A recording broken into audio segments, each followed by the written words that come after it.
जय हिंद साथियों, हमारे इस चैनल पर आप सभी का स्वागत है। चैनल पर नए हैं तो हमारे इस चैनल को सब्सक्राइब और वीडियो को लाइक कर देना दोस्तों। और वीडियो को अंत तक जरूर देखना, बहुत मजेदार कहानी है। एक छोटी लड़की अपने पिताजी के साथ पार्क में खेल रही थी।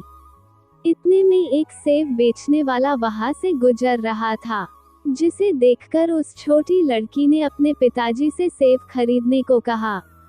तो उस लड़की के पिताजी तो ज्यादा पैसे अपने साथ लाए नहीं थे, तो उन्होंने 2 सेब खरीद लिए और अपनी बेटी को दे दिया। और बेटी के हाथों में सेब रखते हुए बोले कि क्या इन सेबों में से मुझे भी खिलाओगी। यह सुनते ही उस छोटी लड़की ने तुरंत एक सेब अपने दांतों से काट लिया और उसके पिता कुछ बोल पाते इतने में उस छोटी लड़की ने दूसरा सेब भी अपने दांतों से काट लिया।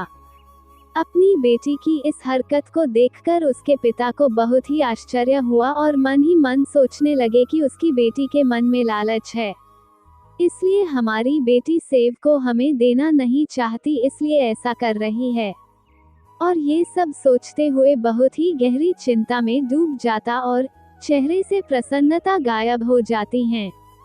लेकिन इतने में ही अचानक उसकी बेटी ने अपने पिताजी के हाथ पर एक सेब रखते हुए बोली, पिताजी यह सेब बहुत ही प्यारा और स्वादिष्ट है और बहुत मीठा है, इसे आप खाइए। ये सब बातें सुनकर उस लड़की के पिताजी कुछ बोल नहीं पाते और अपनी बेटी की देखते हैं और सोचते हैं कि पल भर में मैं अपनी बेटी के बारे में न जाने क्या क्या सोच लिया था। और फिर उन्हें लगा कि अब वो जल्दबाजी में कभी भी ना सोचेंगे, क्यों जल्दबाजी में लिए गया निर्णय गलत भी हो सकता है। और इस प्रकार अपने बेटी के इस कार्य से एक बार फिर से उनके चेहरे पर मुस्कान वापस आ गई और फिर मन ही मन अपने बेटी पर गर्व करने लगे। दोस्तों, हमें इस कहानी से क्या सीख मिली?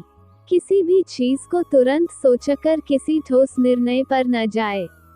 चीजों को समझने के लिए वक्त देना बहुत ही जरूरी होता है, क्योंकि जल्दबाजी में लिया गया निर्णय गलत भी हो सकता है।